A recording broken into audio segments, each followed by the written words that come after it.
రెండవ దినవృత్తాంతముల గ్రంథము 12వ అధ్యాయము.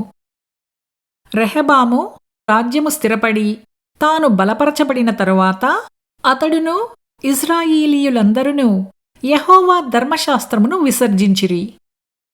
వారు యెహోవా ఎడల ద్రోహము చేసినందున రాజైన రెహబాము యొక్క 5వ సంవత్సరమందు ఐగుప్తు రాజైన షీషకు 1200 రథములతోనూ 60,000 గుర్రపు రౌతులతోనూ యెరూషలేము మీదికి వచ్చెను.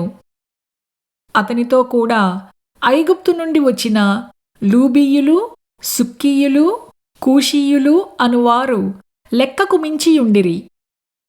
అతడు యూదాకు సమీపమైన ప్రాకారపురములను పట్టుకొని యెరూషలేము వరకు రాగా ప్రవక్తయైన షెమయా రెహబామునొద్దకును షీషకునకును భయపడి యెరూషలేమునకు వచ్చి కూడియున్న యూదావారి అధిపతుల యొద్దకును వచ్చి, మీరు నన్ను విసర్జించితిరి కనుక నేను మిమ్మును షీషకు చేతిలో పడనిచ్చియున్నానని యెహోవా సెలవిచ్చుచున్నాడని చెప్పెను. అప్పుడు ఇశ్రాయేలీయుల అధిపతులను రాజును తమ్మును తాము తగ్గించుకొని యెహోవా న్యాయస్థుడని ఒప్పుకొనిరి.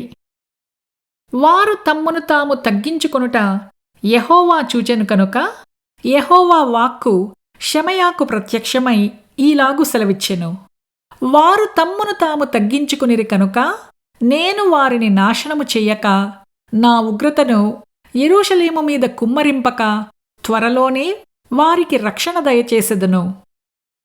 అయితే నన్ను సేవించుటకును భూరాజులకు దాసులయ్యుండుటకును ఎంత భేదమున్నదో వారు తెలిసికొనున్నట్లు వారు అతనికి దాసులగుదురు.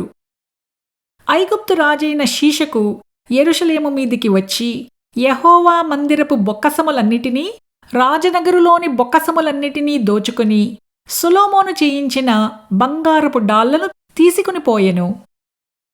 వాటికి బదులుగా రాజైన రెహబాము ఇత్తడి డాళ్లను చేయించి వాటిని రాజనగరు యొక్క ద్వారమును కాయు సేవకుల యొక్క అధిపతులకు అప్పగించెను.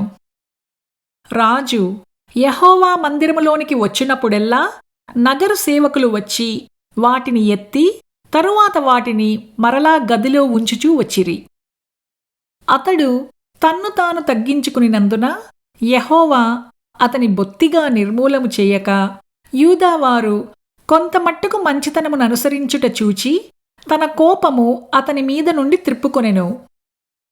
రాజైన రెహబాము యెరూషలేమునందు స్థిరపడి ఏలుబడి చేసెను. రెహబాము ఏలనారంభించినప్పుడు 41 సంవత్సరముల ఈడుగలవాడై ఉండెను. తన నామమును అచ్చట ఉంచుటకై ఇశ్రాయేలీయుల గోత్రములన్నిటిలో నుండి యెహోవా కోరుకునిన పట్టణమగు యెరూషలేమునందు అతడు 17 సంవత్సరములు ఏలెను. అతని తల్లి పేరు నయమా, ఆమె అమ్మోనీయురాలు. అతడు తన మనస్సు యెహోవాను వెదుకుటయందు నిలుపుకొనక చెడు క్రియలు చేసెను. రెహబాము చేసిన కార్యములన్నిటిని గూర్చియు షెమయా రచించిన గ్రంథమందును దీర్ఘదర్శి అయిన ఇద్దో రచించిన వంశావళియందును వ్రాయబడియున్నది. రెహబామునకును యెరోబామునకును యుద్ధము ఎడతెగక జరిగెను. రెహబాము తన పితరులతో కూడా నిద్రించి దావీదు పట్టణమందు పాతిపెట్టబడెను. అతని కుమారుడైన అబీయా అతనికి బదులుగా రాజాయెను.